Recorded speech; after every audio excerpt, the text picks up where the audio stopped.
Amigas y amigos, dos comentarios para iniciar este programa. Primer comentario. La torpeza que caracteriza a la oposición venezolana convirtió la enfermedad del presidente Hugo Chávez en un desastre para su estrategia política.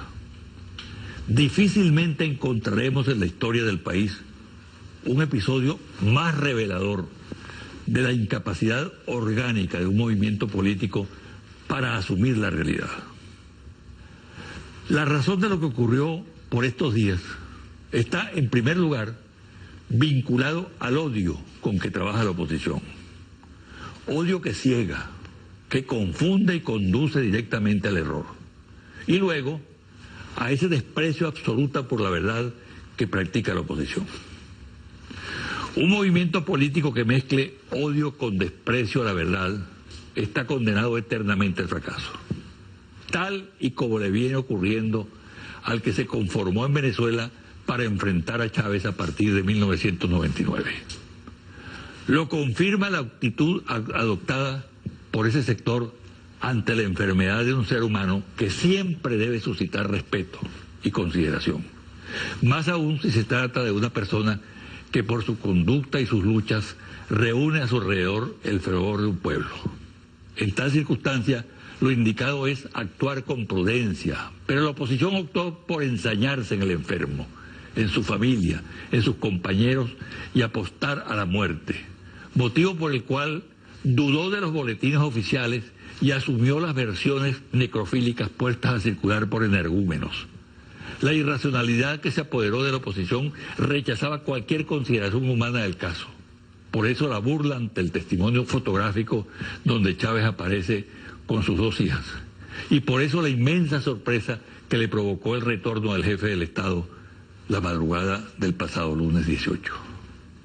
Resultado de este episodio, una oposición apabullada por la realidad y por la verdad, sin piso, a la deriva, y lo que es peor aún, con el estigma de haber hecho el ridículo, lo único que no se puede y no se debe hacer en política. Segundo comentario. Sobre las medidas adoptadas por el Gobierno Nacional de reajuste cambiario y otras que tienen que ver con la economía del país, he estado haciendo algunas consideraciones, pero para ampliar el tratamiento del importante tema, invité hoy al ministro de Planificación y Finanzas, Jorge Yorani. Antes de la entrevista quiero señalar que otra vez la oposición o algunos sectores de esa corriente pierde los estribos ante una decisión oficial.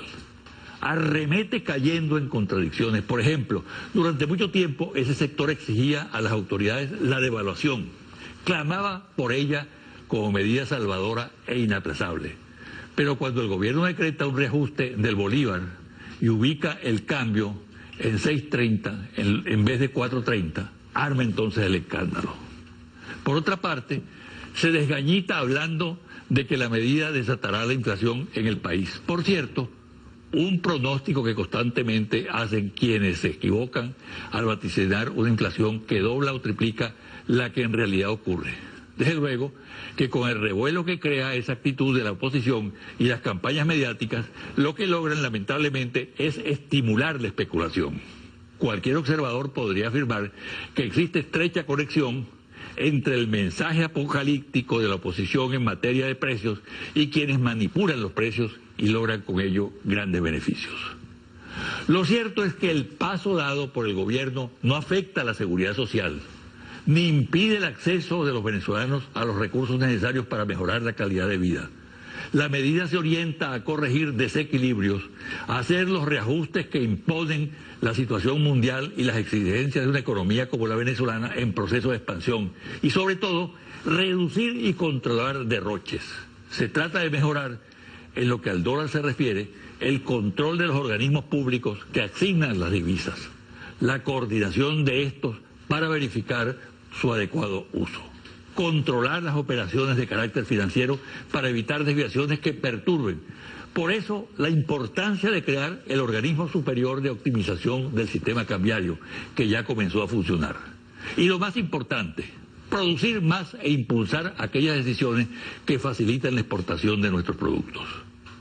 Una pausa y al regresar converso con Jorge Yorani.